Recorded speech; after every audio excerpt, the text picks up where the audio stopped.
Welcome everybody to the Drop Zone with your dope ass dynamic duo, Big Tom Tony and dope ass Jeff.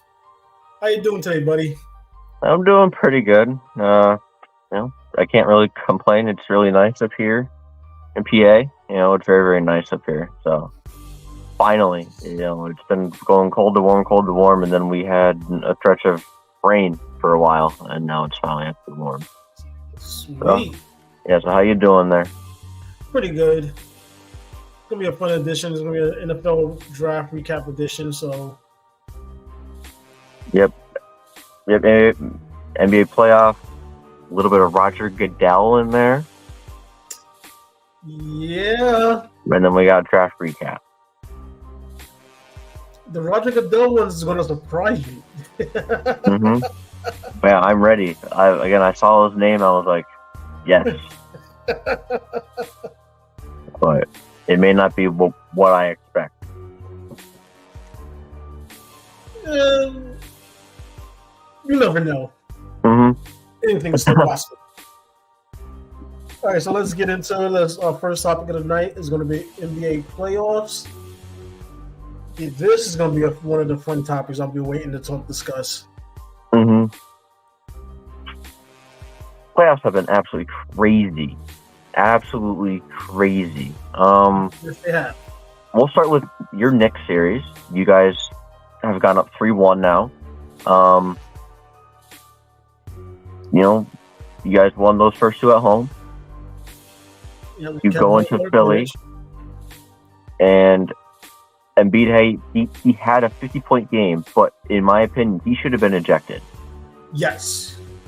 He had one of the dirtiest fouls I think I've seen in a very long time on Mitchell Robinson, where he grabbed him by the leg as he was going up for a layup after getting knocked down, which could have led to serious injury for Mitchell Robinson, who actually didn't even play in Game 4 due to that fall. Yeah, I guess he landed on his ankle wrong, so he was basically, he did, in a way, he did get injured. Mm-hmm. So, it should have been a flagrant 2. If anything, it was not one of the best plays on Embiid's own part. Like I said, he should have been ejected from the game. That was a rough game, but we bounced back tonight. Went up 3-1. Hopefully, if we close it out. I believe they'll be on Tuesday. I think so. Let me just get one. I want to get it right. It's Tuesday. Yep. Tuesday should be Game 5 in Madison Square Garden. Yep. So we should close it out then. Mm-hmm. Jalen Brunson finally is showing up in these past 2 games after kind of no-show in the first 2, but you guys still won with your other guys performing very, very well. Yeah, I think he finished, 47 points? Yeah. It was either 45 or 47. Yeah, it was 40-plus points in both of the last 2 games, though. So he's finally bringing himself around to the Jalen Brunson that we know that he was all this season. Yeah. So what are you saying? Do you guys win on Tuesday? I don't want to jinx it. I'm saying it's a good chance. Mm-hmm. It might end up being a gentleman's sweep. Mm-hmm. And then in the next series, you guys will either be playing the Bucks or the Pacers. Bucks dealing with some heavy injuries. Giannis is not going to play in Game 4, along with Damian Lillard. He injured his Achilles. So I think Pacers, they have it kind of in the bag. I don't want to say it completely, because Middleton, he can go off at any time, but it's kind of just Middleton right now. But I'm going to say Tyrese Halliburton, what a game winner he had in that overtime win against the Bucks. That was a thrilling Game 3. But Indiana leads 2-1. I do want to know, how do you feel if you guys go up against the Pacers in round 2?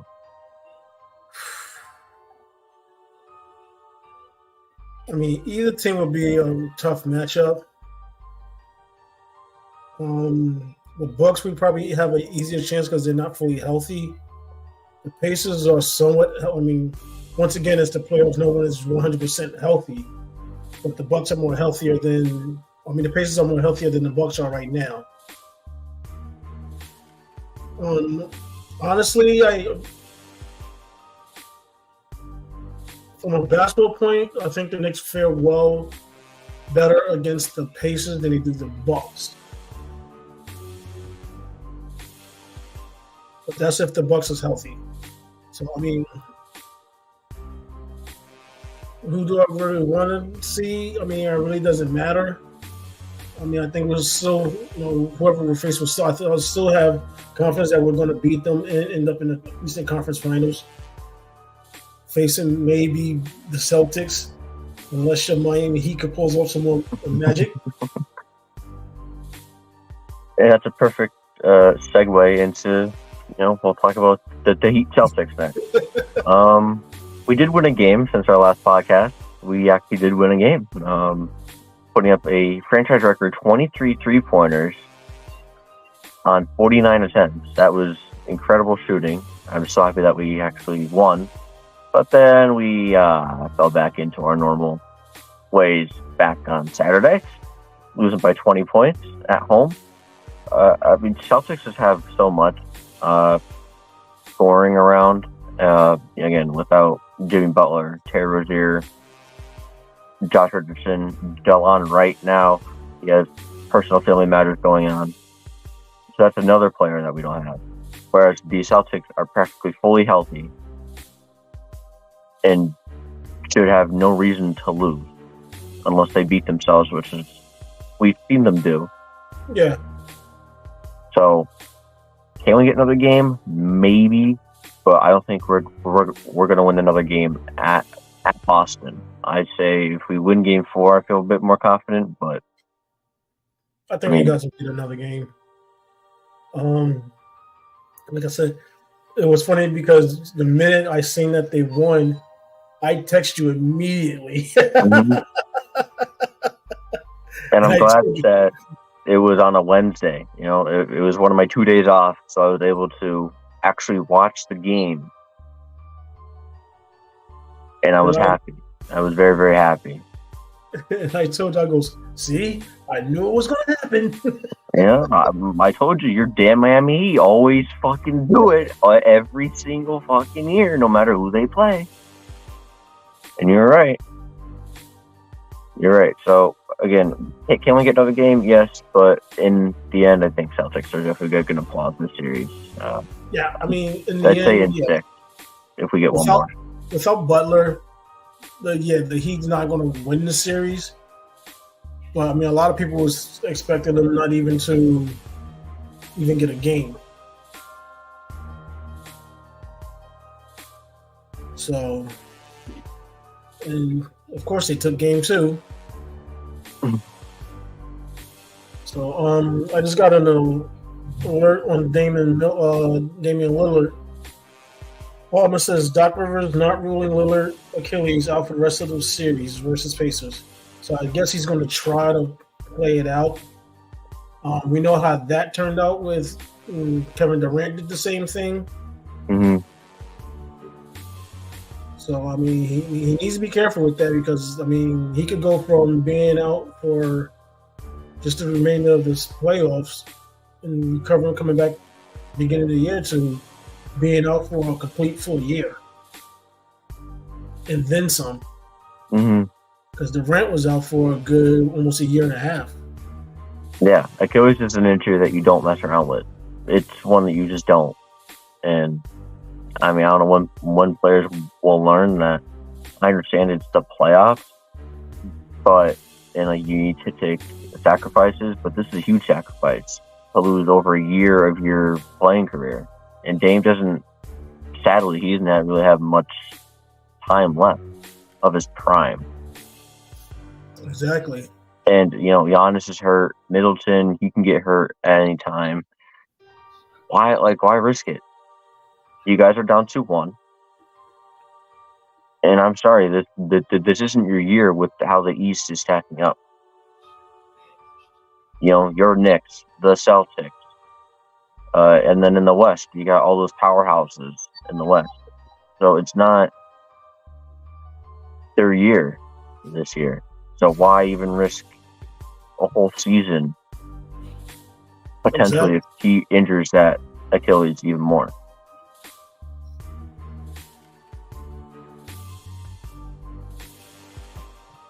All right, and the last series in the East we're going to talk about is the Cavs and Magic. Surprisingly, Cavs take those first 2 games at home. Magic take their 2 games at home, so it's now a tied series 2-2. This is exactly how I expected the series to go with this young Magic team in the playoffs. Have a bit of a rough start on the road, but then as soon as they go home, they're just the team that we saw them throughout the whole regular season. So series is tied 2-2. Again, I think I took Magic or Cavs in 7. But again, this series could really go either way. Yeah, that's we said something about that series being one of those where it could go either way. We didn't have a definite winner saying that team's going to blow this team out.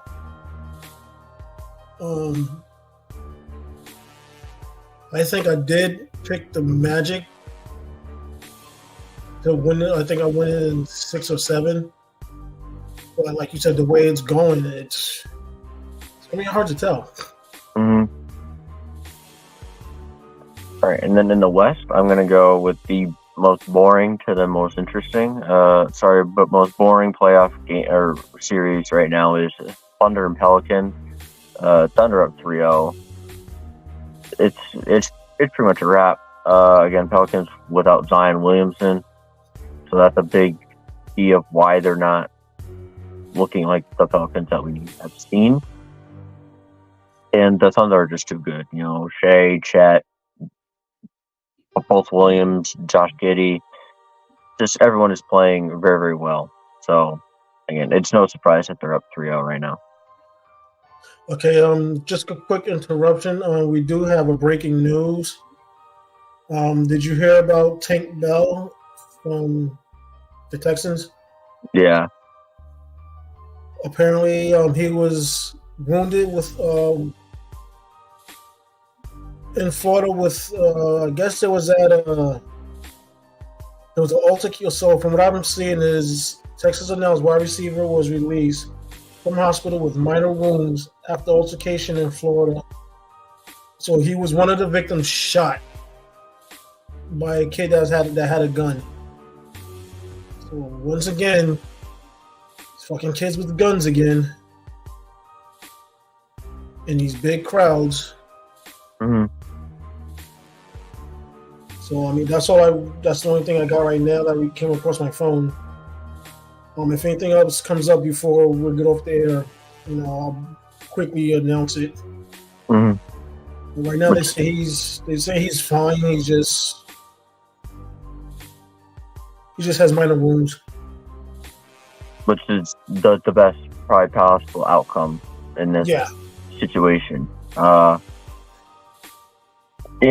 I see so many things pop up about shootings and everything, and this obviously isn't the podcast for it, but it's just gonna be something very quick. These athletes need to have a good a bodyguard, almost kind of with them at certain times, and just watch who they are around. I mean, you can't predict how everyone is going to react.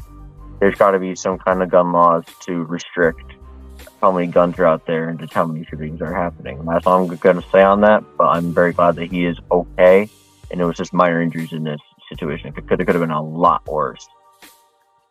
Yeah, it could have been a lot worse. Okay. So who's with the Pelicans? Yeah, Thunder Pelicans. Thunder up 3-0, unsurprisingly. I call that if Zion's not playing, they don't have a shot. Mm-hmm.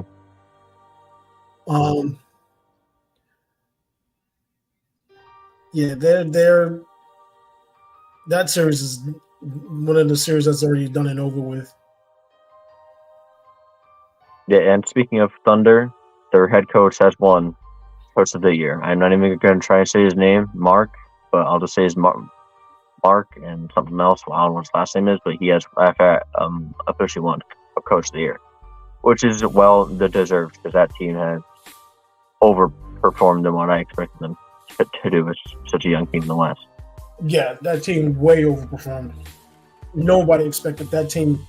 I mean, yeah, we expected them to be in the playoff fight, but nobody expected them to be the number one seed. No, I expected them maybe six fighting for like a play-in spot. Yeah, not the 1 seed. So yeah, that's an award well deserved. Mm-hmm. Now, next series I did not. Now, this is a more surprising series of all. I did not expect to be 3-0. The Timberwolves and the Suns. Yeah. Out of all the series to be 3-0, I did not expect this one. Anthony Edwards basically said, "Everybody step aside. This is my time." Mm-hmm. You did call it. You did say that there's nobody that can on Phoenix stop Anthony Edwards. I just didn't think it was going to be this bad. I mean, that was bad. Mm. Oh, excuse me. Yeah. Devin Booker has not looked like himself. And people want to use the excuse of, KD, Devin Booker, and Bradley Beal, the big three not being able to play much this season. When they're superstars like that, I'm sorry, I can't use that excuse for them as far as chemistry goes. When you're that much of a superstar, you shouldn't need to play with someone to get chemistry. Exactly. You should just know how they play. You've gone against them how many times? You know how they play. But the Timberwolves are just too good. The two bigs, not just Anthony Edwards, Cat and Gobert. The Suns don't have the size inside to compete with that. I mean, yeah, they have Nurkic, but that's their biggest player on the team, along with Bobo. But Bobo is like 170 pounds soaking wet. He's not going to stop Cat or Gobert consistently. No, he's not. Again, but Anthony Edwards is taking over the series right now.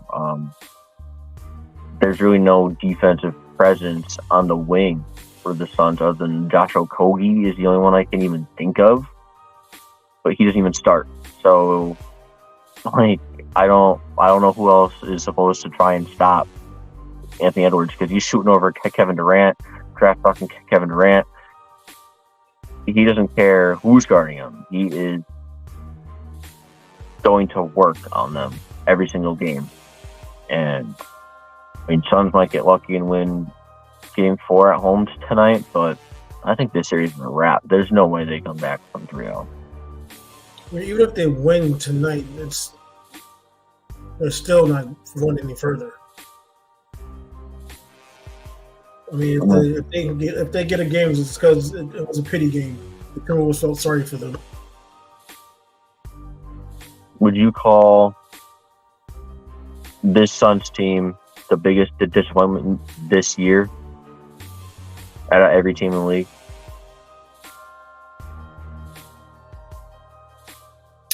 Given the star power, yes.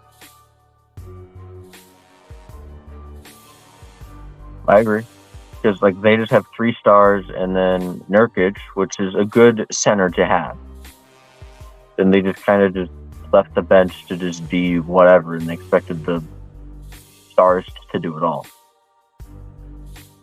I mean, when you have a star-studded starting lineup and you have nobody coming off the bench, what do you expect is going to happen? that starting lineup only gonna get you so far.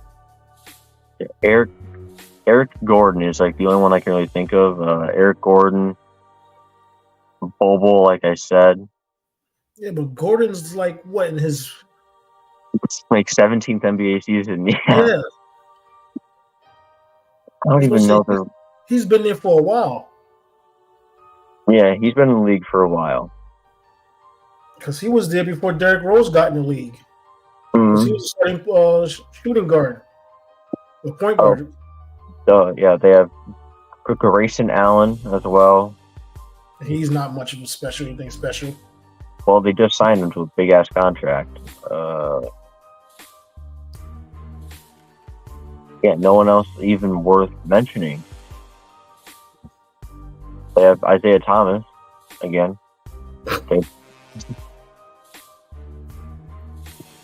Mr. Miracle season, but yeah. He can't play defense. No, he's 5'10". He's not playing defense. He's not even really 5'10". I think it's like 5'8". He's actually shorter than that. I was being generous. But yeah, that series is over. The series that is not, unfortunately, over is the Nuggets and Lakers. We were hoping for a sweep of the Lakers for 2 seasons in a row. We're not going to get it because they won last night, 108 to 119 at home. So it's 3-1, but their season's still over. Denver just wanted to do it in front of their home crowd this time. I think that's all it was. They're like, all right, we'll give them one win, and we'll go back to Denver and just whoop them. Yeah, that series, I mean, first of all,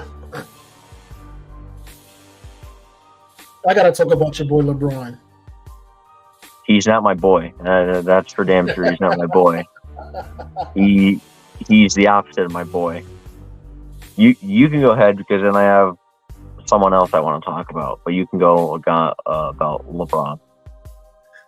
Let's start with Game 2, where they had that 20-point lead. No, they've had a lead at halftime at every game. By the way, every game they've had a lead at halftime. So, for all you LeBron lovers that want to sit there and say he's the GOAT, he's better than Jordan, he's better than Kobe, I can tell you for a fact that if either one of those had a 20-point lead at halftime, there was no way they was losing that game. And even if the team came back to make it close, they're still not losing it. LeBron tried to do his best Jordan push-off and knock down a 3, which was a break. And instead of him, and this is what irritates me with LeBron, and this is why I say he's not better than Jordan, he's not better than Kobe. Jordan and Kobe would have taken the best player and locked them up. LeBron runs away from the best player. In Anthony Davis' defense, I felt he was set up because instead of LeBron switching and taking Murray, he let Anthony Davis just slide out and try to take him in. Granted, with Anthony Davis being 6'10", 6'11", maybe 7 feet, I mean, that shot Murray hit was, it was incredible. And then after Game 3, LeBron's it's just basketball at the end of the day. Kobe and Jordan would have never said that.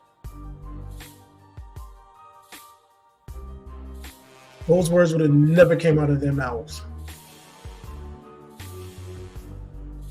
And that's what irritates me about these LeBron fans, where they're like, oh, yeah, he just needs more help. No.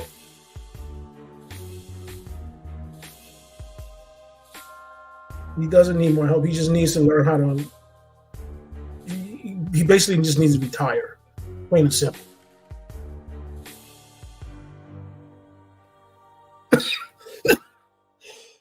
All right, go ahead, buddy. We got a LeBron rant, but not from me, actually. That was interesting. Hey, Brian. There you go. I mean, I agree with you 100% on LeBron. Anthony Davis, that was a good contest on that shot. It was a very good contested shot. But for LeBron, yeah, to run away in the big moment, to go and just kind of sit in the corner and guard whoever he was guarding on that play, that doesn't show that he's the greatest, because the greatest would have ran to Murray and guarded him in that last play. Exactly. And then again, it's just basketball. I just saw that yesterday. That was bullshit. That it's just basketball. Shows he just doesn't really care. He knows he's going down. He knows he doesn't have it anymore. And he needs more help. He's gotten a lot of help throughout his years. I don't know if they noticed that. D-Wade, Bosh. I'm not going to get fully into it, but he's had a lot of help throughout the years. Exactly. I mean, that statement where it was him saying it's just basketball, that's something me or you would say, because we don't get paid to play basketball. Mm. And he's still getting paid $50 million. He's still getting paid $50 million. Exactly, and just to say, oh, it's just basketball. I mean, if I was a Laker fan and part of Laker Nation, I would be pissed. Because you're basically telling me, oh, it's okay, it's not important. Yeah, we lost. It's just basketball. It's okay.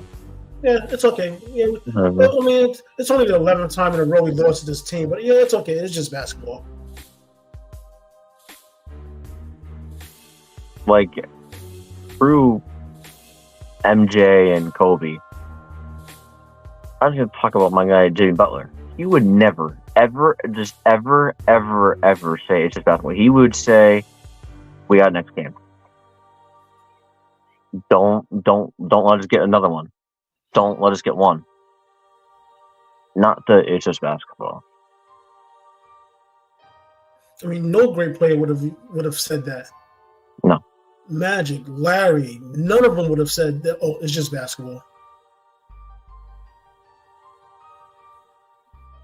But part of his help, and the person I want to talk about, D'Angelo Russell. I don't know if he had a good bounce back game in game 4, but in game 3, he shot 0 of 7 with 0 points as a starting point guard of Los Angeles Lakers. And with 3:46 left to go in the game, in a TV timeout, I don't know if you've seen it. He was on his phone. He was on his phone eating snacks. Yeah. Sitting on the bench away from the team huddle. This team. But how fucking dare you? I know that we just ripped LeBron, but he's putting a lot of effort. We gotta rip D'Angelo Russell. We gotta rip him as well. Anthony Davis played a career high in games this year. He's playing a damn good series. We called him the walking hospital bill. Mm-hmm. Yeah, he wasn't that this year. No, he's been playing fantastic this season. LeBron, as much as I hate him, I will admit he's been playing great this year at his age. As much as we just ripped him, he has been playing great. He's one of the only 2 players on this team right now that is contributing. His bench is doing nothing. For the first 2 games, the only person to score a point off the bench was Taurean Prince. That was the only person to score off the bench. But D'Angelo Russell, how fucking dare you? It's a privilege to play number 1 in the NBA. Yes. Number 2, to play for one of the most storied franchises in the NBA, if not the most storied franchise in the NBA, in Los Angeles Lakers. And you're sitting there at the end of the bench on your phone. I didn't even know. I thought phones weren't even allowed on the court. They're not. So he had someone from team personnel go to his locker, get his phone, get him snacks, and bring them to him. And, like, I understand bad shooting nights happen. Okay, I play basketball. When it's nice out here, it all it happens. You've seen bad shooting nights. Yeah. When you look at '94. Well, you wasn't born yet, but in '94, in the NBA Finals, I mean, if John Starks would have hit 1-3, the Knicks would have won the championship. He couldn't. Yeah, I think he was 0 for 7 from 3-point range, and I think he only had like 2 or 4 points. So yeah, bad shooting nights do happen, but that doesn't give you the right to sit at the end of the bench and be on your phone eating snacks. No. As much as I stand LeBron, that's when he should have just walked over there and smacked the shit out of him. Either him or Darvin Ham. I wouldn't have minded if.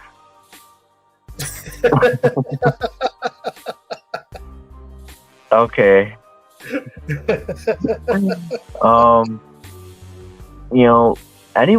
Anyone from that team, I would have told his ass to just go back to the locker room then. Just go to the locker room. Just don't even be out here. There's no point in you being out here then. If you're not going to join the team huddle, go. Just leave.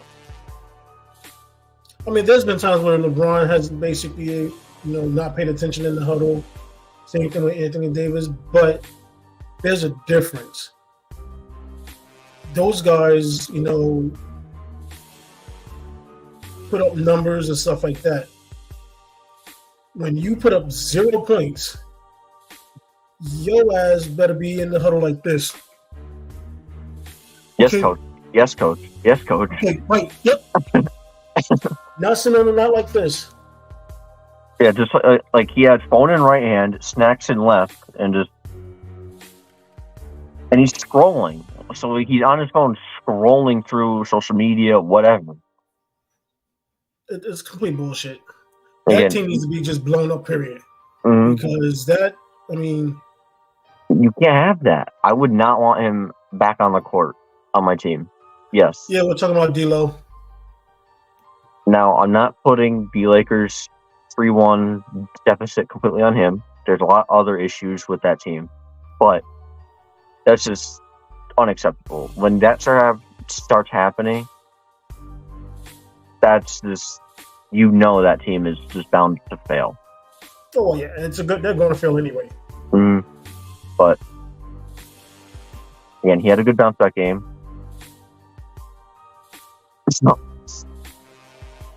I mean, he opted out during the game. Not after. He fucking opted out in the middle of the game. He fucking opted out right at as soon as that timeout was called. He was like, "Yeah, I'm done with it." Who was that football player that retired at halftime? Oh my God, who was that? Vontae Davis? No, wait, yeah. Yeah, it was Vontae Davis because he was Davis. He was like, "I'm not doing it anymore." At halftime, I'm not doing this shit no more. I'm done. Basically, that's what D'Lo did. I mean, he would have been better off. I mean, I don't think LeBron really wants him back after that. I mean, again, they'll play out the series, but I don't think LeBron really wants him back. He won't say it, but I'll say it for him. He doesn't want him back. No, he doesn't. Nuggets, just go out, win on your home court, I believe on Tuesday, and just get rid of the series, get rid of LeBron and AD. But the media will still talk about them, of course, which I can't stand. But the most interesting series to me in the West is Clippers-Mavericks. Who cares if LeBron will be back or not? I don't care. Nobody gives a shit. Clippers-Mavs. What an entertaining series this has been. Game 3 was full of fights, ejections. Westbrook and PJ Washington got ejected. Westbrook had 2 flagrant fouls in that game. Mavericks won both games at home. They were down by 30-plus points in this game, and they came back to at least take the lead for a little bit in Game 4 here. But the Clippers still won 116-111. So, series tied 2-2. And it was without Kawhi Leonard for the Los Angeles Clippers with knee inflammation. Yeah, Kawhi Leonard just might well just retire. This dude hasn't been healthy since. Wow.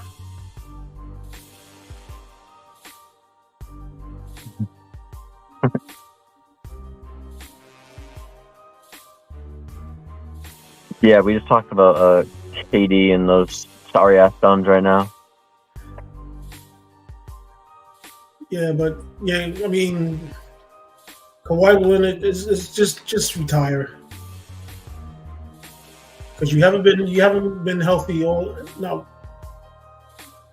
since you won the championship. You haven't been healthy since. So I mean, it's pointless. What you're doing is you're just stealing money.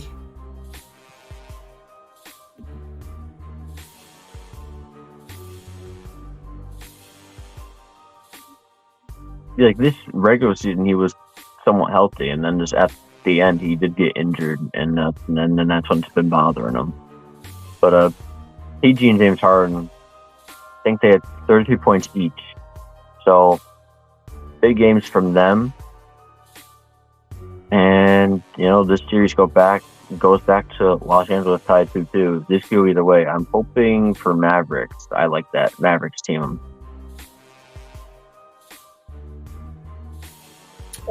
Yeah.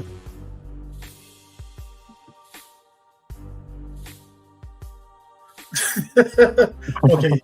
Yeah, you're right. Ben Simmons is the one stealing money. Mm-hmm. I forgot about that fucker. I mean, he hasn't been playing, so of course we forgot about him. Exactly.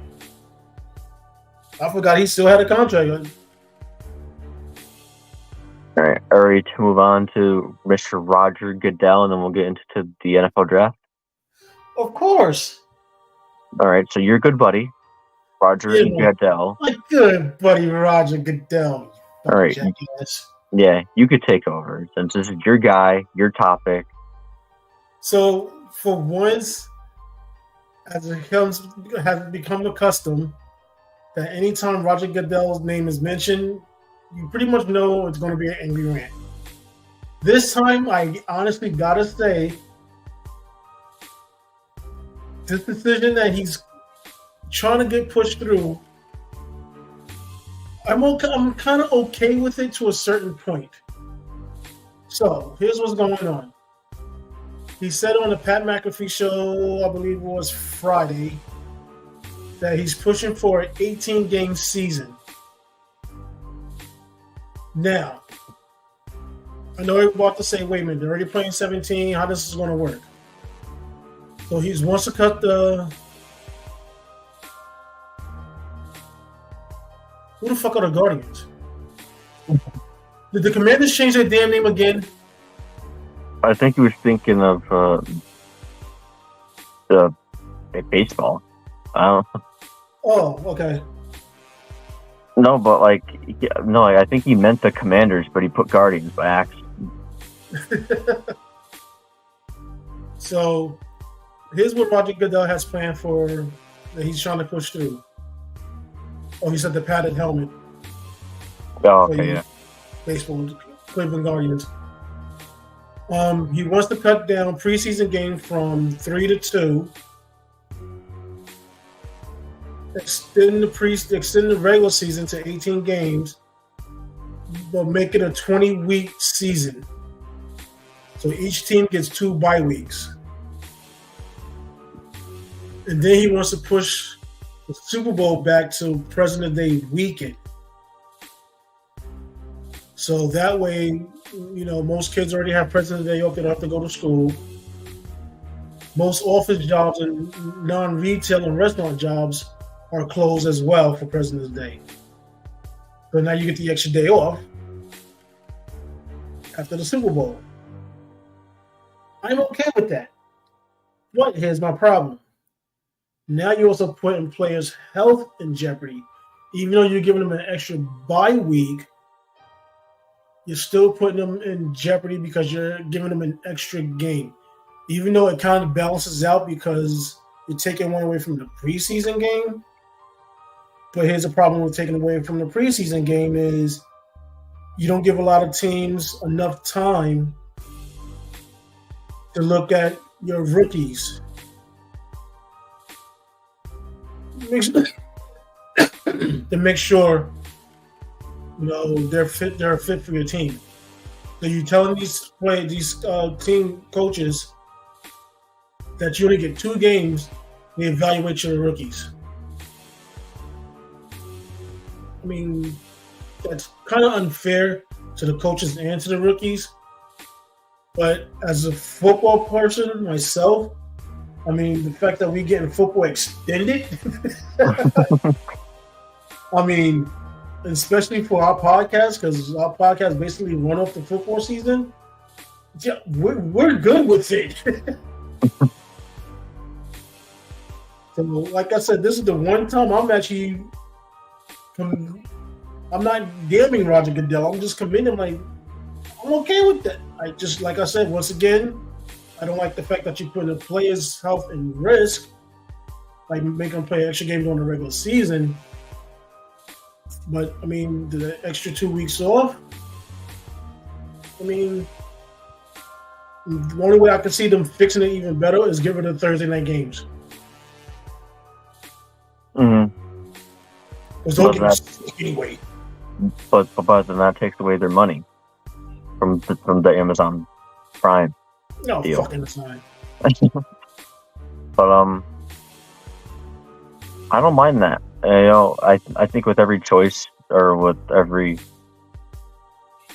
I think that's also another good idea that he's adding in or that he has added in to hopefully prevent some of these knockout injuries that we've seen over the years.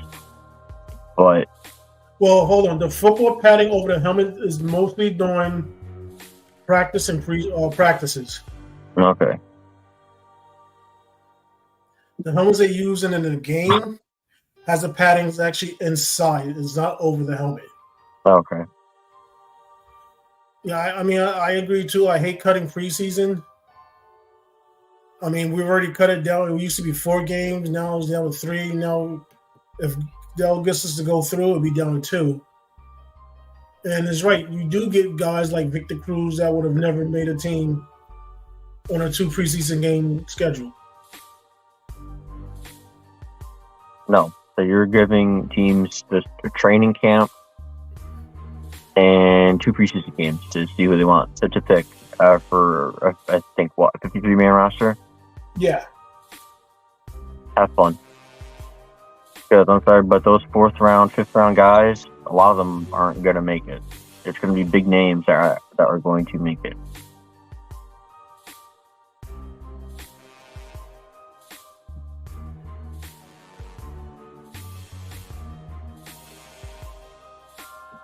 Yeah, I think with every decision, there's always some flaws. Again, the player safety is one of them with a bit more games. But again, I'm okay with it because, again, more football makes me happy. But, I don't mind this. Almost like you said, I don't mind this. There's just some flaws in it. But, yeah, if we can... It definitely does look ugly, but I think if we can lower some kind of head injuries for these players, again, player safety, as we were just saying, that would be a big help. But yeah, that's all I got on Roger Goodell. I think that's a good plan right now. I think it could definitely be tweaked a little bit, but surprisingly, we're not mad at him. I mean, there is one thing I can't yell at him for.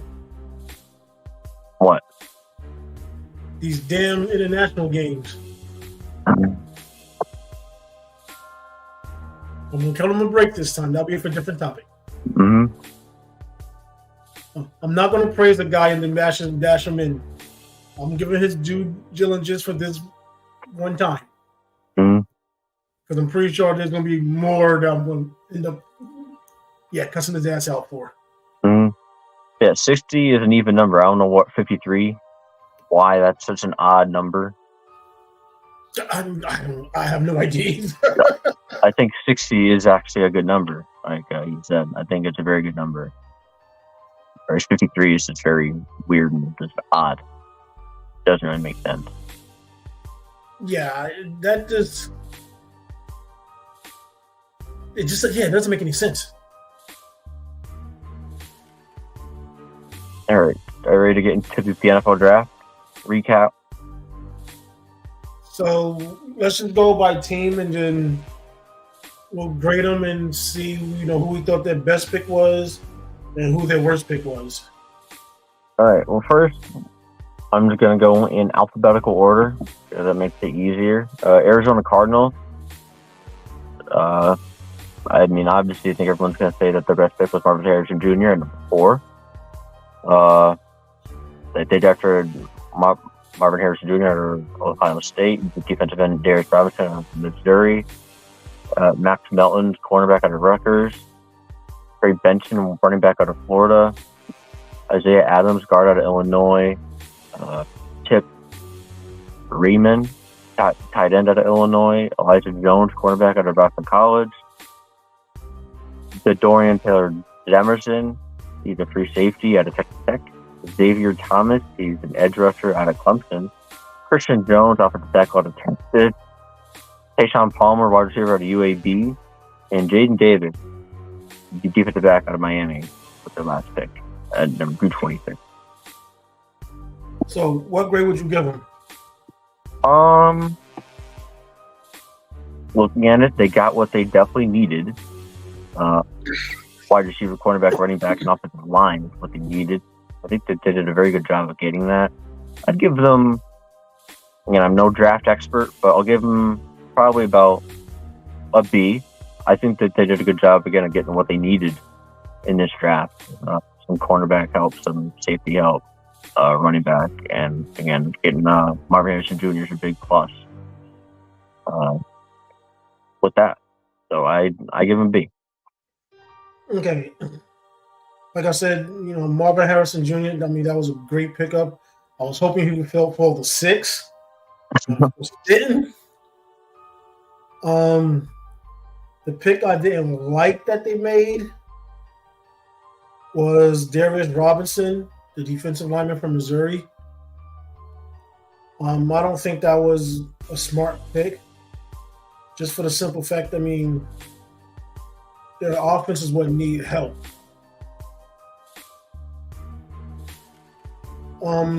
Overall, I'll give them, I'll say a B-. Now, I know I'm also going to tell you what the experts are giving them. The experts gave them a B+. Well, I was actually kind of close. I didn't even see it. I'm now that makes sense if I pull that up. But I will pull that up now for. So we're basically all in line with with what the expert says. Mm-hmm. Like I said, you gave him a B. I gave him a B-, just because I didn't like that Demaryius Robinson pick at all. Mm-hmm. I think that was, to me personally, I think that was a reach.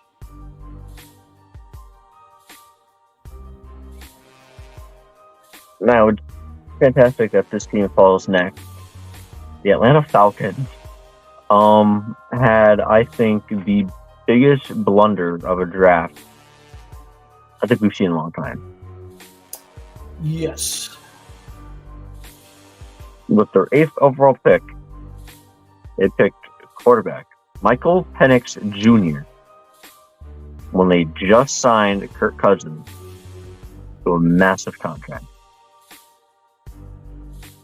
And Kirk Cousins told his agent he is not happy because the Atlanta Falcons gave them no warning or didn't say anything about drafting Michael Penix Jr. Oh, they gave him a warning just before they put the card in. They called him. Yeah, I'm saying ahead of signing. They didn't tell him. Yeah. He knew nothing about it. So he's pissed. Which I can't blame him. I don't either. Their other picks are defensive end Rook Horror. I'm sorry if I butchered that name. That's how it looks like it's said. Brilliant Trice at number 74. Another defensive end, Brandon Dorless. Linebacker, J.D. Bertrand. Yeah, with this pick, yeah. Mm-hmm. Alabama running back, Jace McClean. Illinois wide receiver, Casey Washington. And another defensive end, Zion Lowe. So, just based off of that Michael Penix, again, I'm not a draft expert, but NFL.com gave him a C+, which is interesting. I'd give him a C+. I mean, it just didn't make a lot of sense. I mean, they drafted 3 defensive ends. Well, I'm going a little bit different. I mean, I didn't like the Michael Penix pick at all. That was a big slap in the face of Kirk Cousins. Because why are you going to give a guy a 5-year deal of, I think it was 100-something million, and then turn around and draft a quarterback? Now, I know they're saying, well, we're drafting the quarterback to protect our future. Okay, but you could have gone down the line and did that. Now, the pick I did like was Brandon Dorless, the defensive lineman from Oregon. Because their offense, I mean, they do have an offense. Their defense is what needs to be a little bit more secured. I don't know why they drafted another running back when you have Bijan Robinson. That made no sense to me. I mean, drafting 3 down linemen. I mean, yeah, I can understand that because it depends on if you're playing a 4-3. You at least need 2 defensive linemen in the middle. So, I mean, that makes sense. But Yahoo Sports, well, before I tell you what Yahoo Sports gave him, I'm giving him an F.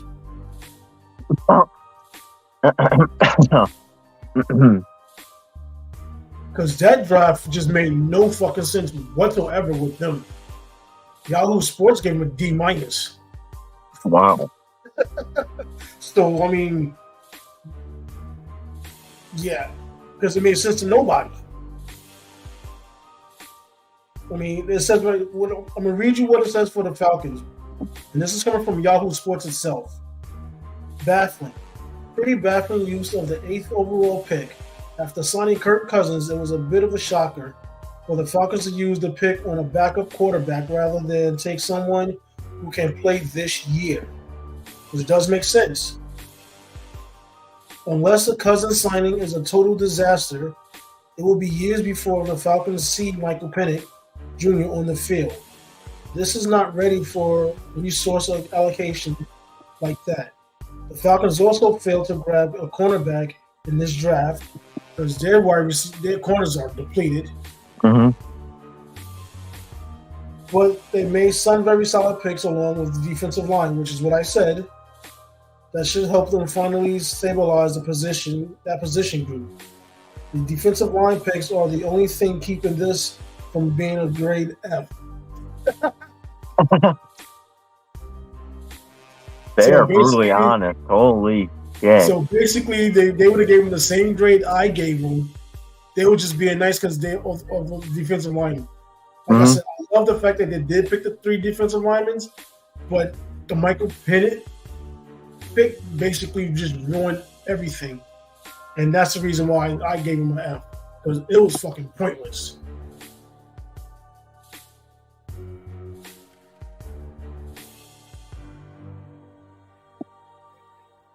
All right, next team is Baltimore Ravens.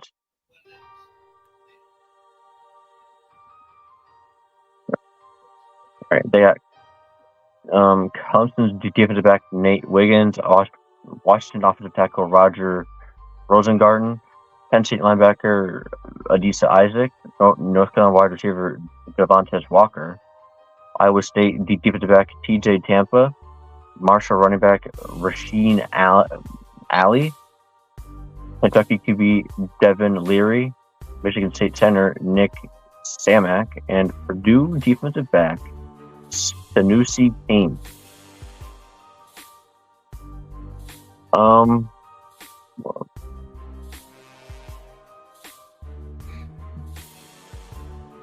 I think it was a good draft by them, honestly. The only one that concerns me is Ali. He's coming off a biceps injury at the Senior Bowl. So that could run into some problems, but I think they still had a good draft anyway. Ravens, it sucks for me to say. There you go. As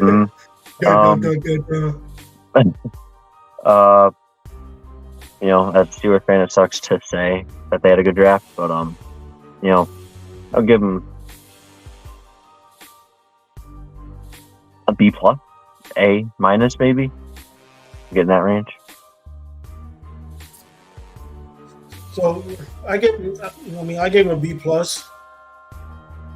I love the Roger Rosengarten pick because they do need help on the offensive line. Now, the Ravens are starting to turn into the Detroit Lions with all these damn receivers that they're drafting every fucking year. Enough with the shit already.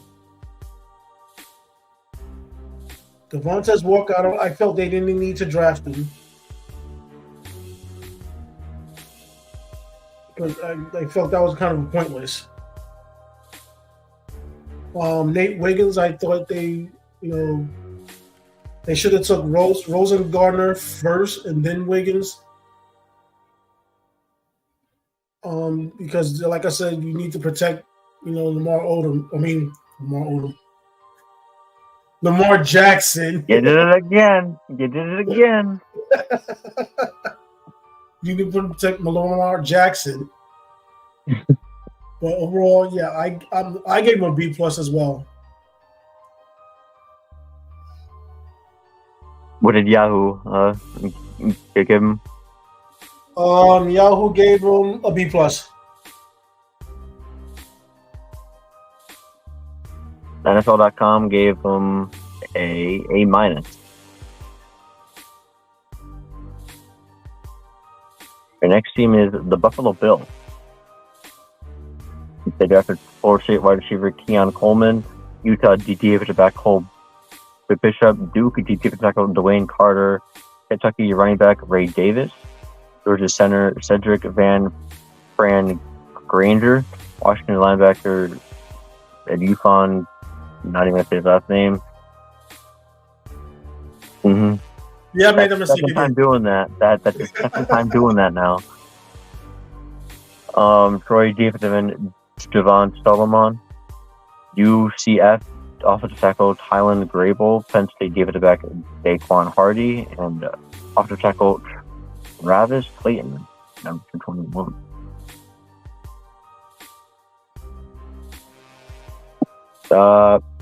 They need a wide receiver after everything that's happened in this offseason.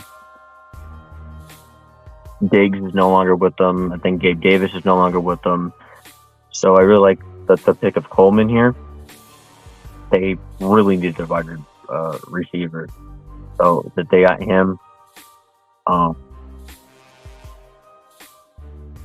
Yeah, I mean, I'll just based off of that, I'll give it a B plus, just because of what they needed, and they did need this wide receiver here, and they got some offensive tackle, so defensive tackle, running back, and linebacker.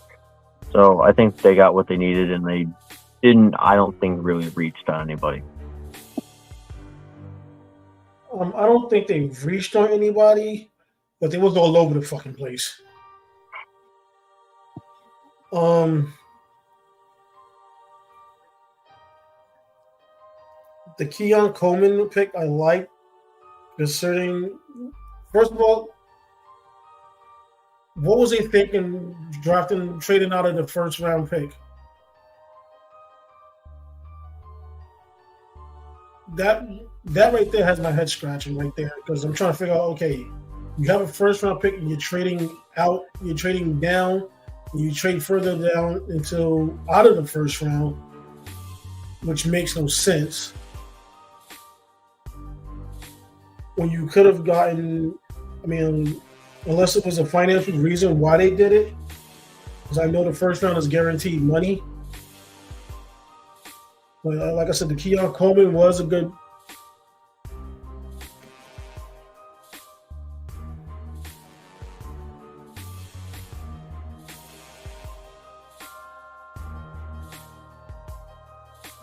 Yeah, that's what we thought. That's what I was just about to talk about. The fact that they traded that first round pick to the Kansas City Chiefs to give them a. Why? Why would you trade your pick to the Chiefs so they could grab another weapon?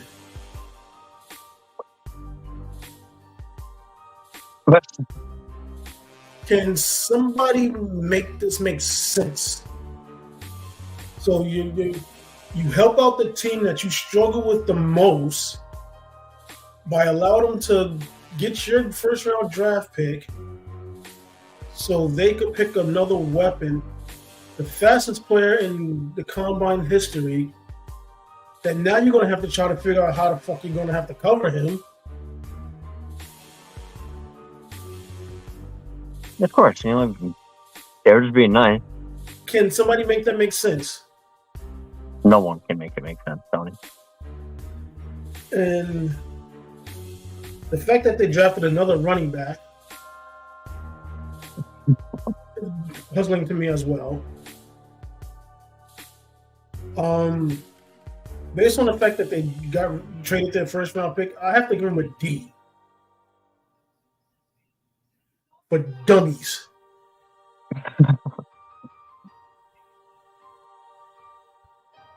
Yahoo Sports gave him a C plus. No. I'm sorry, they got a D. Yeah, all right. So I'm actually going to do this in a very easy way. I'm going to go by division. I think that's just easier because going all around is not. Yeah. It doesn't make sense. And now I'm on Yahoo Sports, so we're looking at the same thing now. Okay. Yeah, AFC East. Next is the Miami Dolphins. What? So you're staying in the East? Yeah. So AFC, Miami Dolphins. I'll read out who they picked. Not a lot, thank God. Staff Robinson, he's an edge rusher from Penn State. Patrick Paul, offensive tackle from Houston. Jalen Wright, running back out of Tennessee. Muhammad Kamara, he's a defensive lineman out of Colorado State. Malik Washington, wide receiver out of Virginia. Patrick McCorris, he's a safety out of California. And Taj Washington, wide receiver out of USC. I don't know why they picked another running back. That's why I'm shaking my head. Like A-Chain, Mostert. If you have running back, why did you pick another one at 120? that one doesn't make sense to me. They did definitely need an offensive tackle. So Patrick Paul was a good pick. I think Chop Robinson is going to be good off the edge for them to ensure their defense. So overall, I think it was a pretty good draft by them. Not even going off of what Yahoo is saying, which is a B plus. I'm gonna say about a B minus, only pretty much because I don't understand why they picked another running back when they, I think, already have two that they like. So I don't know why pick another one. So I think I'll B minus. I'm going with a C because they needed more help defensively than they did on offense. And to pick a running back with your 4th pick, a wide receiver with your 6th pick, and a wide receiver with your 7th pick makes no sense. And then you only pick, Chop Robinson is going to be a great edge rusher. Muhammad Kamara, he could turn into, he could be a steal. But then you pick Patrick Morris, you needed more defensive help than you did offensive help. For a team that was putting up points like there was no tomorrow, what are you going to do with all these extra offensive players? It just makes no sense. If you bolster your defense, maybe you could actually stop the Buffalo Bills and the Kansas City Chiefs. Well, now that the Buffalo Bills allow Kansas City to get the fastest fucking player in the world, yeah, good luck. Maybe their defensive back will have practice going against Tyreek Hill to guard that fast player, but yeah, again, getting 2 wide receivers and a running back, and they didn't need to do that. The offensive tackle, I can understand because you're protecting Tua. Mm-hmm. Because Lord knows he needs to be protected. Yeah. But yeah, the rest of that just doesn't make any sense. All right, next is the New England Patriots. This is a fucking shocker to me.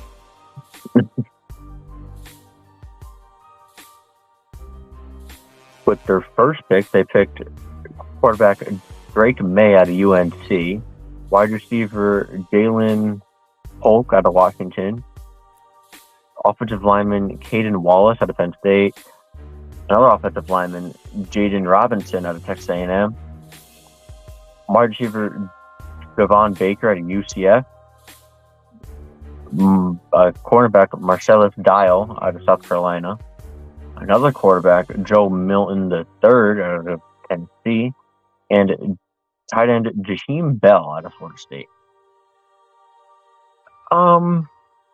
I think it's a good draft, but to me, they only drafted one defensive player. Well, we know the defense wasn't the problem. Yeah, it was their offense. Their offense was the problem. Mm-hmm. And they did answer some of those questions with the draft. Now, I don't know if I would have picked Drake May. Because from what I understand, he's basically another Mac Jones. So, but now that Bill Belichick is no longer there, who knows? Yeah, we'll see. What grade did you give him? I didn't give him one. I'm just seeing from Yahoo because I don't follow college too much. They didn't like the Jaden Robinson pick out of Texas A&M. They think there was a lot better offensive lineman on the board at that time, and they feel like it was a reach. They actually like that pick of Drake May. But again, we will see. It's all about opinion. Well, I'm not going to give him as high of a grade as what the experts gave him. I'm going to give him a B. I mean, it's an all right draft, but I mean, I think, yeah, that they did hit on what they needed to, but I think a few of them were reaches, and they could have gotten a lot better on the board. I'm gonna give them a B plus, just because they did hit a lot of the areas they needed to fix. Like I said, the Drake May, I'm kind of not 100% too crazy about. Yahoo Sports gave him an A minus.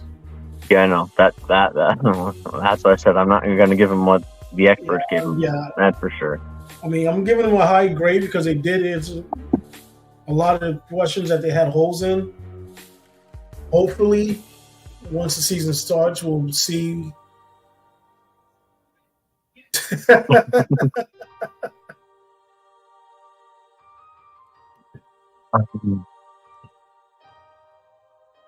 So, yeah. Our next team is the New York Giants. No, not Giants. The New York Jets. Wrong team. Jets. Yeah. New York and change it. New York Jets. There we go. With their first pick, they picked offensive tackle, which is what they needed. Aluf Anu out of Penn State. Maybe you're still watching because we're doing your team. Wide receiver Malachi Corley out of Western Kentucky. Running back Braylon Allen out of Wisconsin. Quarterback Jordan Travis out of Florida State. Running back Isaiah Davis out of South Dakota State. Cornerback Quantez Stiggers out of Toronto. And safety Jalen Key out of Alabama. I think getting another quarterback just have behind Aaron Rodgers is good. And that they didn't pick him too high up to cause any issues. To pick him at 171 in the 5th round, I think is very smart by them. Definitely didn't an offensive tackle to protect Aaron Rodgers. Another wide receiver does not hurt at all to get another one for A-Rod and a running back that they do need. So I don't mind this draft by them. It looks like they did a very good job of getting what they needed, and they got some cornerback and safety depth as well. I'll give them a B plus. I'll give them that because again, I think they did hit on what they needed. As much as they could have gotten maybe a better quarterback, but I think they had an alright draft for the limited picks that they had. As far as I'm looking at, they had pick 11, and then they didn't pick until pick 65 in round 3. So I don't think that they did a bad job. My only question, Jets fans, why the hell did y'all pick 2 more fucking running backs?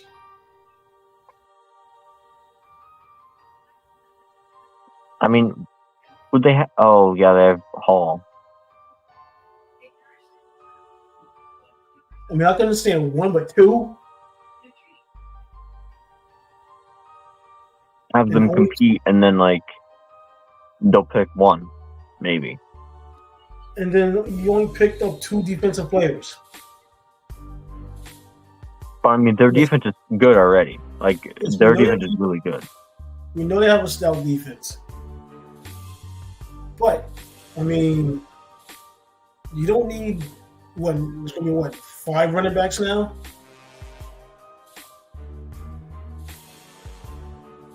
I mean, what are you trying to do? Put all your running backs and wide receivers on the field at the same time? Remember, you're only allowed 11. Yeah. Sometimes. But with that, I give him a B.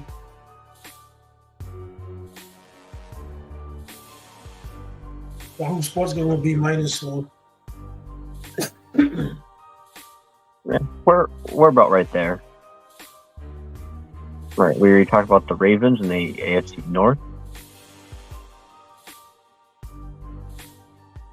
Next is the Cincinnati Bengals. Oh, that's gonna be interesting. Mm-hmm. They picked offensive tackle Amir Mims out of Georgia, defensive lineman Chris Jenkins out of Michigan, wide receiver Jermaine Burton out of Alabama, defensive lineman McKinley Jackson out of Texas A&M, tight end Eric Hall out of Iowa, cornerback Josh Newton out of TCU, tight end Tanner McClan out of Arizona, edge rusher Shedrick Johnson out of Ole Miss, safety Don Anthony out of Ole Miss, and offensive lineman Matt Lee out of Miami.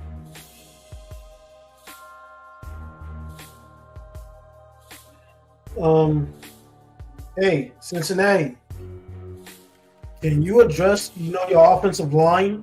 The reason why fucking Josh Burrow was fucking on the ground so many damn times? Joe Burrow? Isn't that what I said? No. Oh. You said Josh. Well, Joe Burrow. Well, they did. Because I was reading the draft picks. I seen Josh Newton. Mm-hmm. Yeah, well, they kind of did. They got an offensive tackle with their 18th pick, and with their last pick of 237, they got an offensive lineman. Okay, but that's not addressed. I mean, you went out, you drafted 2 tight ends. Mm-hmm. One at 4 and one at 6. You drafted another wide receiver. I mean, it just 2 defensive linemen, an edge rusher, cornerback, and a safety. I mean, how about picking some more tackles and guards so your quarterback is going to stay on his fucking feet and not have to run for his goddamn life like he's been doing for the past fucking 4 years? Did you guys think about that? That might make a little bit of sense.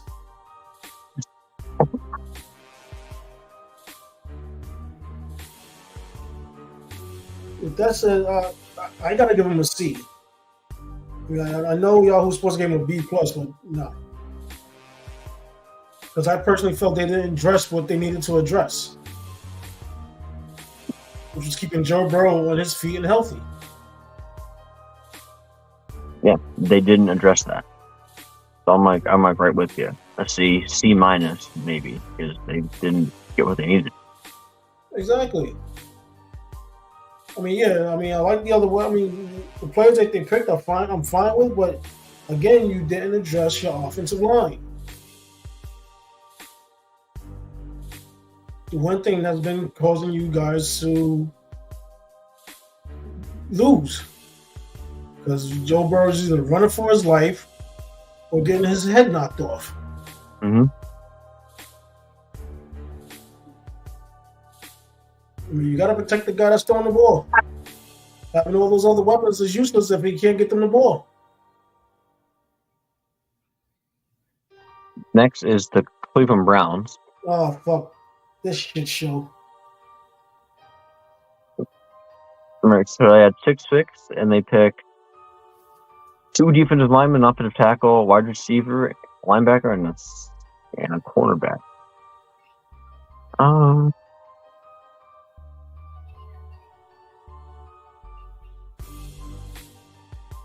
don't know.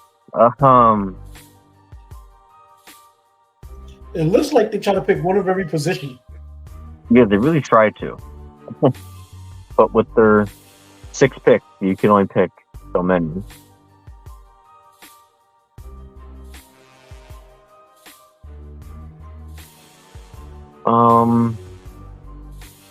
By the look of it, they picked one of the better defensive tackles in the draft, Michael Hall Jr. out of Ohio State. He's a 300-pounder who runs in the 4.7. That's crazy. Yeah, so if they can develop him well, I think he's going to be a good guy to have alongside Myles Garrett. So that could be interesting. That they got some offensive line depth with Zach Stincher out of Michigan. So I'll give them what Yahoo gave them, about a B plus maybe, because I think they hit on what they didn't need to, and not having your first pick until number 54 is very, very tough. But I think that they did hit with it. It's based off of the potential. Yeah, I gotta say, with the fact that they only had 6 picks in the entire draft, because they gave them all to Houston for Deshaun Watson, which I'm still trying to understand why, because he hasn't done a damn thing since he's got there, except get hurt and go. I hope he hasn't gone for massages lately. But with what they had to pick with, I mean, they addressed what they could address. So I would give them a B as well. I'll give them the same grade Yahoo gave them, because with the limited picks they had, and they only could do but so much, they tried to fill what they could fill. Hey! There we go. My Pittsburgh Steelers. With the Yahoo Sports grading them an A. And we were talking a bit about this ahead of the podcast starting. I'm happy with this draft. I am happy. One, they got a Michigan guy in Roman Wilson as a wide receiver, so I can be very happy with that. We had 7 picks. My favorite is his offensive lineman in Troy Tuanu out of Washington. We got a center in Zach Frazier out of West Virginia. Roman Wilson, as I said, out of Michigan. Peyton Wilson, linebacker at NC State. Mason McCormick, another offensive lineman out of South Dakota State. Logan Lee, defensive lineman out of Iowa. And Ryan Watt, cornerback out of Texas. I am extremely happy that we went with 3 offensive linemen. I am happy with that because we fucking need it. We really need it. Like I said, you need an offense to keep your quarterback up. That's what you did. Unlike fucking Cincinnati. Mm-hmm. It was like, we just pick one in the first round. Then we just pick, one in the 7th, which we know he's not going to make the roster. There'll be a practice, but it made no sense. No. But, we need it because if we want to keep Wilson or Fields up, we got to protect them. Exactly. And people aren't huge fans of the Roman Wilson pick. I love it. Being a Michigan guy, I watched a lot of the Michigan games.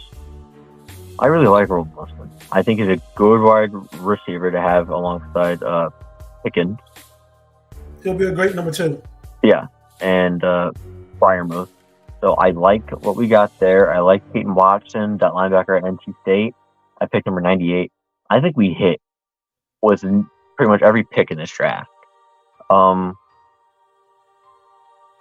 want to say A+, just based off of being a Steelers fan, because I'm very happy because we can hit in the draft or we can completely miss and just do horrible. And we actually hit in this draft, and everyone thinks so. I'll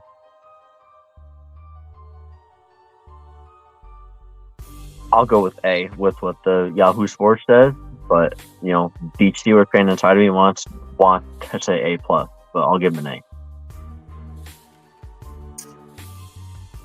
You're going to be shocked with what the grade I'm going to give you guys. An A+? An A? Yes. I'm actually going to give you guys an A+. Because you guys literally addressed your situations that you needed. You guys knew, you needed the offensive line to keep your whichever quarterback you're going to have starting. The Roman Wilson, I love that pick as well.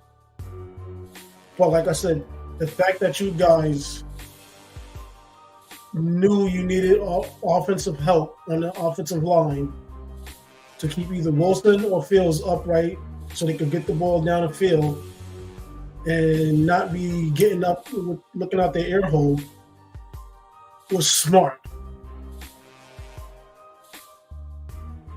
The Cincinnati Bengals need to learn how to do a draft like you guys. Hey, all this stuff, all this firepower looks great, but it does you no good if your quarterback ain't standing up to throw the ball. And then the little gaps on defense you filled, I didn't have a problem with those either. Whether you guys needed them or not, it didn't matter. It's the fact that you guys adjust the situation that was plaguing you in the season. That's why I gave you guys an A+. Because, I mean, most teams, a lot of teams have tried to do that, but you guys actually did it.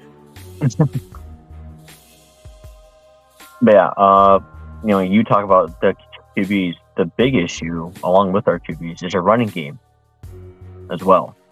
We need to be able to run the fucking ball. And you guys have 2 running backs that's capable of running the ball. Yes, we do. And I don't think it's been Najee Harris's fault. No. I think it's been offensive line play and obviously play calling last season as well, or the past few seasons. So hopefully with these offensive line picks, that fixes it. If they're not going to be perfect, I understand, but it'll at least hopefully be better than what it was last season. I agree.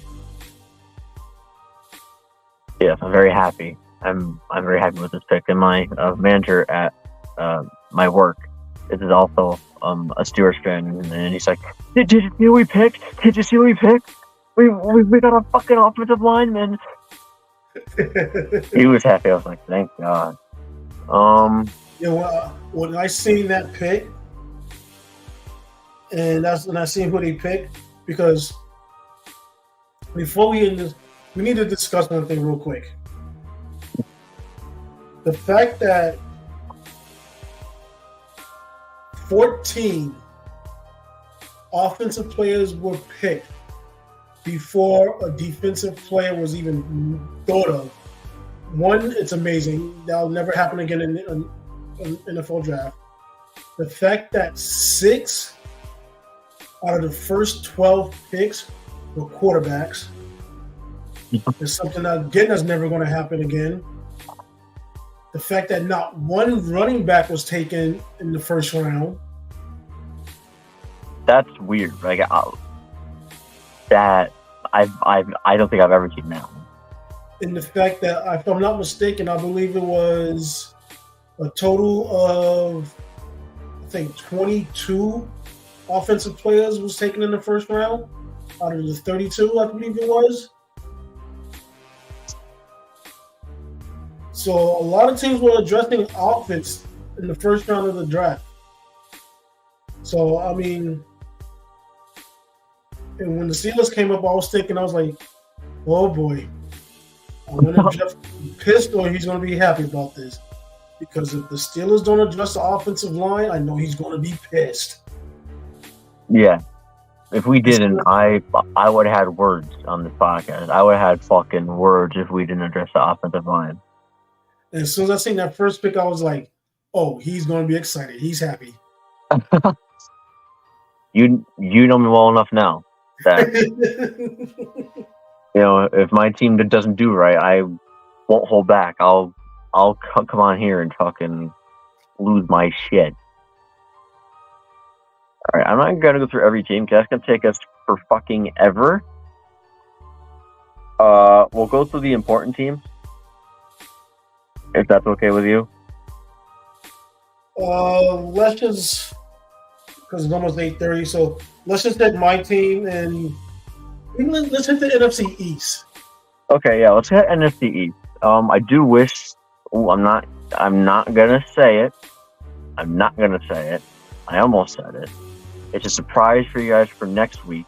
We haven't announced anything yet. I was gonna say it, but I'll announce it at the end of the podcast. Yeah, I'm gonna save it because it's very exciting for us as a podcast. We'll announce it later. Yeah, we'll go NFC East. Dallas? Okay, yeah, we'll do your 49ers too. Yeah, we'll get it. Dallas Cowboys. We'll start with them. the Cowgirls, who are planning to re-sign Ezekiel Elliott, by the way. Let's see how that one goes.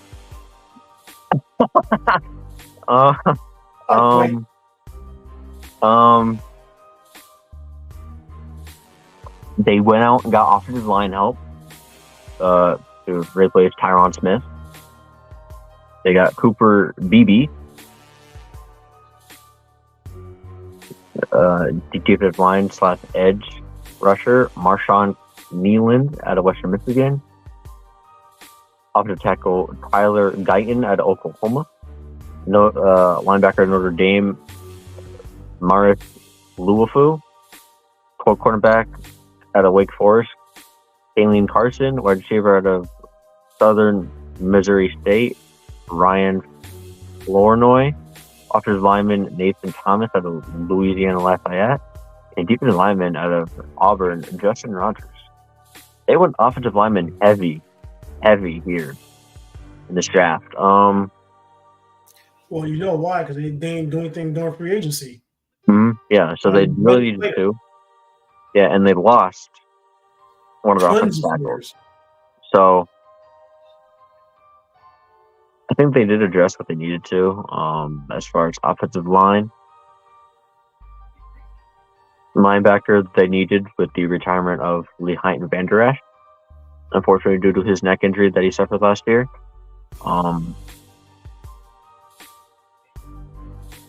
It's the Cowboys. I'll give them a C. I'd C for Cowboys. I'll give them that. Just again, they did get what they needed to, but I think they could have maybe done a bit better than what they did. Yeah, I give them a C minus.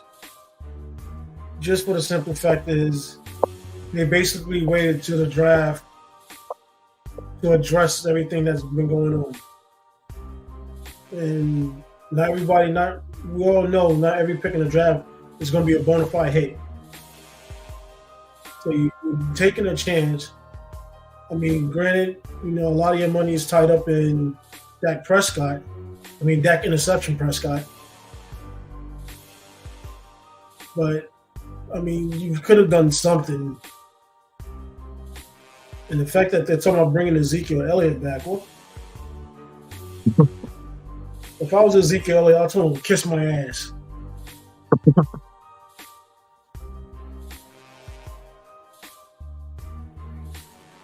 All right, the next team is yours. So faster, just to read the favorite pick and the least favorite picks instead of all the, because we're gonna be running out of time soon. Yeah, I'll go by favorite and least favorite. But now your New York Football Giants are up next. Yahoo's favorite pick was obviously Malik Neighbors out of LSU with the 6th overall pick. I want to know how you feel about that, because you guys could have went with a QB. Daniel Jones. But I want your opinion on that. I want to see what you think about your guys' draft. So I looked at it this way. And I know a lot of Giants fans are pissed off because we didn't draft a quarterback.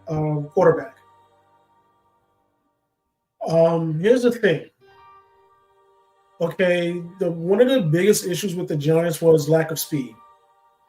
Outside of Jalen Hyatt and Darius Slayton, when he decided he wanted to play, we had no speed. And especially now that Saquon's going, we definitely had no speed. Darren Waller, yeah, he has speed, but we never know when he's going to be on the fucking field.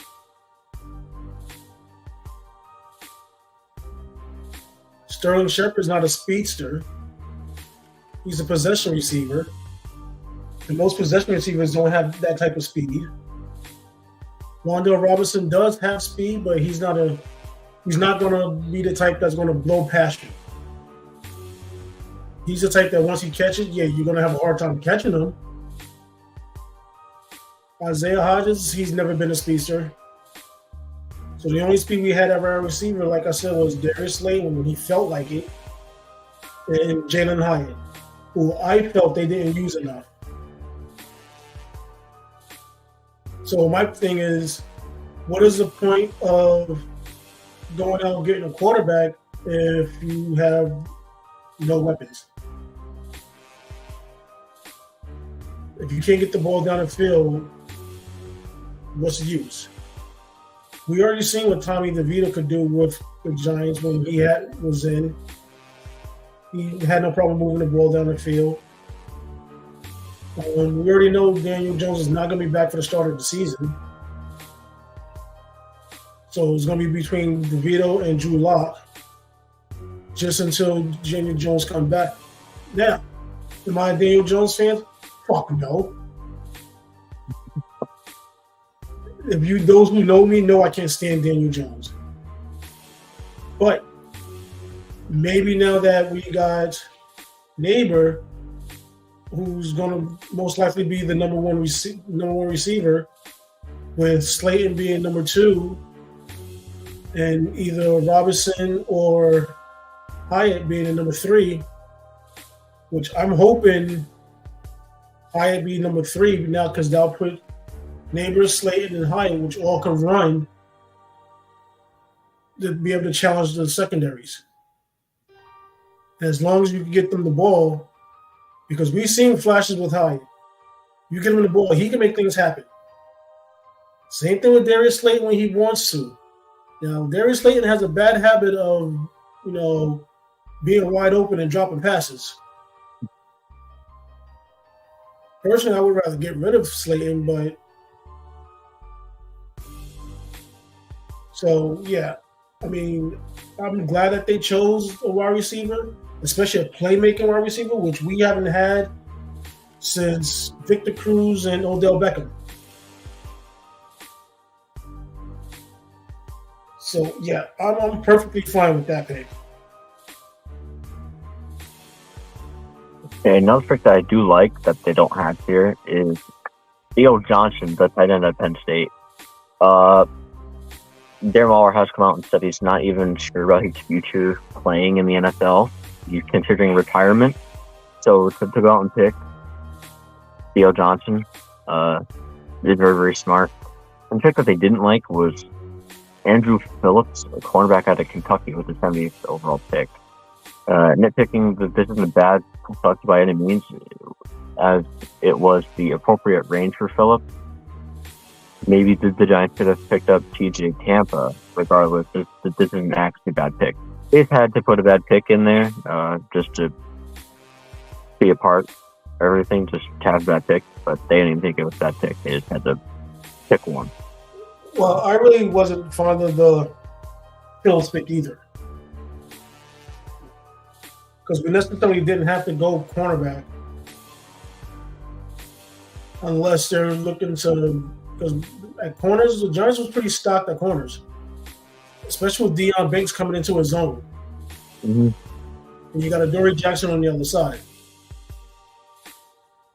So, I mean, unless they're looking to use him as a slot receiver or slot corner, which is I think they might be doing, because I think they did get rid of one of the corners, Frank, who was a slot corner. So he might be looking to replace the slot corner. But yeah, Theo Johnson, I'm not mad about, for the simple fact is, with Darren Waller, we don't know what we're going to get with him. I still feel that Daniel Bollinger, if they give him a chance, he can develop into that main tight end. I think they just got to develop him and give him a chance. But yeah, I mean, overall draft, Yahoo gives him, I think it was a B plus. I'm gonna say I'm gonna give him a B.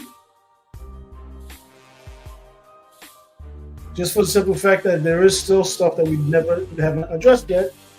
Offensive line.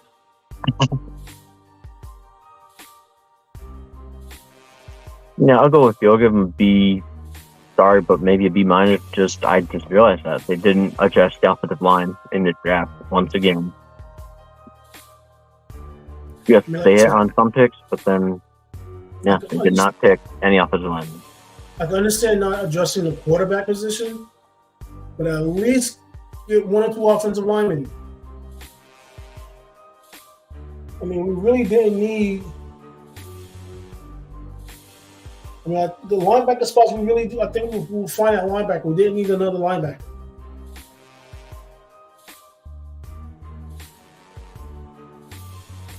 So, I mean,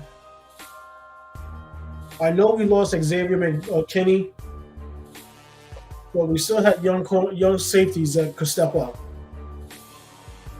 You could use that pick for an offensive lineman. Yeah.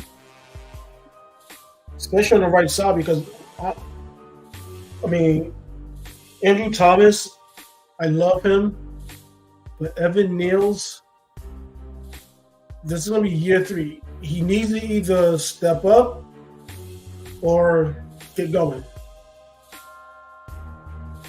It's plain and simple. The young center we have, I believe he's going to be fine. They signed John Runyon, so, you know, your right guard is solidified. And you got Justin Pugh, who's covering the left guard right now. But Pugh this might be his last season. I mean, he's been in the league for quite a while. I mean, he was there right off the couch. He was there for the Giants' last 2 Super Bowls, so he's been there for quite a bit. So I mean, you needed to address that situation where, you know, you have somebody. Okay, yes, if it's Pugh last season, now you got somebody that can, you know, learn under him and step in. Same thing as right tackle. If Evan Neal's can't handle it, he got to go, or move him to a guard spot. So they didn't address anything on the offensive line. That's why I gave him a B, because, like I said, that wasn't addressed. Next is the Philadelphia Eagles. Favorite pick by Yahoo was Cooper Dijon, defensive back out of Iowa with the 40th overall pick. Should have been a first-round pick. And then least favorite pick was Will Shipley, running back out of Clemson, with 127th overall pick. Gave him an A- draft grade. I'm not going to read off all their picks, but I need to look at them to be able to give them a grade. I mean, they did get secondary help that they needed. Don't know why they needed 2 more wide receivers. I don't see anything on here that warrants an A-. I'll give them a B, B+ at the most. I'll give them a B+, because they did address a lot of situations. They addressed their cornerback situation, but you didn't replace Jason Kelce. No. You didn't get a center.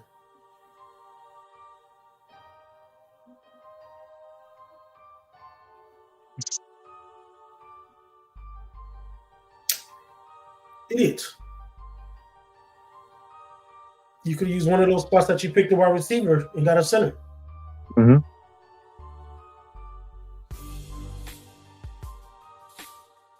Right, next, the Washington Commanders. Yahoo's favorite pick was John Newton, the defensive tackle out of Illinois, with 36th overall pick.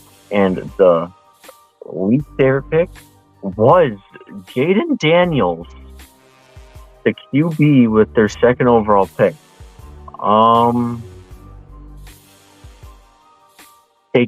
Daniels is not a bad quarterback prospect, but taking over Drake May feels risky. Daniels, like Michael Penix Jr. and Bo Nix, is leading a new wave of highly drafted first-round quarterbacks who played a ton of college before they were finally deemed elite NFL prospects.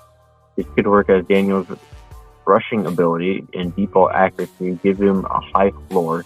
However, his frame and lack of elite traits as a passer give some pause for concern. There's a path for success for Daniels, but his upside might not be as high as made.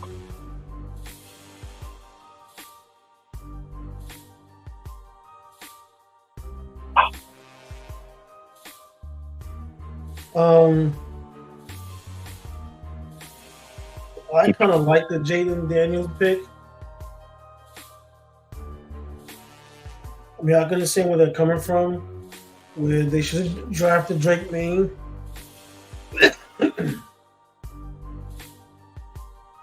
But I guess they seen something in Daniels that they didn't see in May, which is why they passed him up. Because remember, the Houston Texans did the same thing. Well, Carolina Panthers. And they ended up with CJ Stroud. So then the Commanders are hoping for lightning in the bottle. I don't see that happening, but I mean, yeah, we'll see who's right. But I mean, they got Mike Sanders still out of Michigan, which I'm happy for him. He did really well last year for Michigan. They did address what they didn't need. I feel like I'm saying that over and over again, but they really did. They needed a QB. They were going to go with a QB at number 2. It's a matter of what QB they were going to take. Exactly. Another wide receiver's fine. I'm not mad at that one. Another tight end, I'm not mad at that. 2 defensive linemen, I'm not mad. I mean, I'll give him a solid B+, honestly, because I think the Jaden Daniels is like an opinion-based thing on who people like, who they think they should have picked. But I'll give them a solid B+. I think they hit on what they needed to. And that's what I'm giving them too, because, and I think the only reason why they got the B or just a B because they didn't like the Daniels pick. All right, for my dad's sake, I will scroll down, find the Niners. Bears, if people don't know, they picked Caleb Williams, number 1, of course.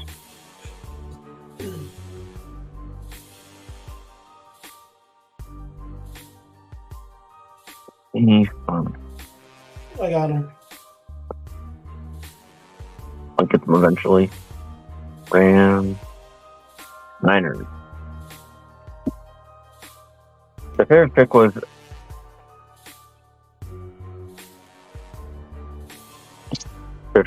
was Malik Mustafa, defensive back at a Wake Forest with 124th overall pick.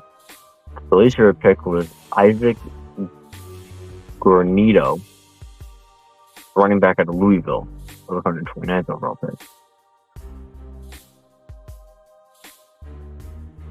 I mean, they have CMC. Don't know why you need another running back.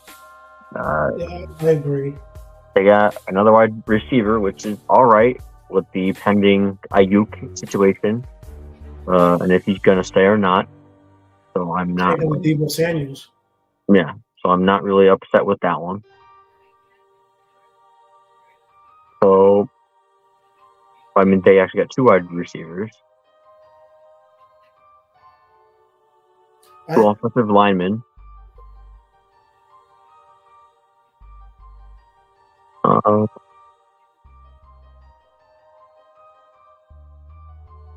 I'll give him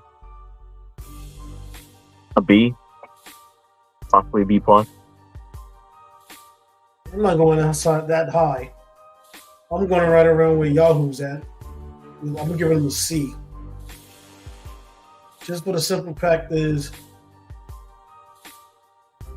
what is Shanahan's deal with picking running backs in the fucking mid-round? I know, I saw that under that one. I mean, good Lord. Every year. Enough already. I mean, we really didn't have offensive line issues, but the fact that they drafted two, I mean, you can never have enough offensive linemen. No. Ronaldo Green. The fact that their first two picks are Florida and Florida State guys kind of irritates me, but I don't know if I would have picked the wide receiver number one. I mean, I understand the IU situation and the Debo Sanders situation, but I still would have gotten them because both of them are still in the contract. Mm-hmm. So, I mean, unless they're going to sit out and risk losing money, I don't see the need to actually. I would have actually flip-flopped the first and second round picks.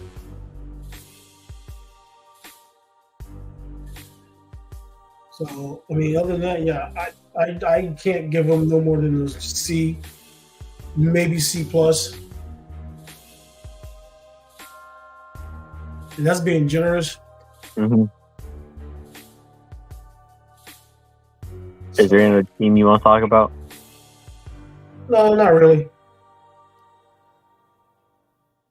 Because we don't have any Lion fans watching, so I'm not worried about the Lions right now.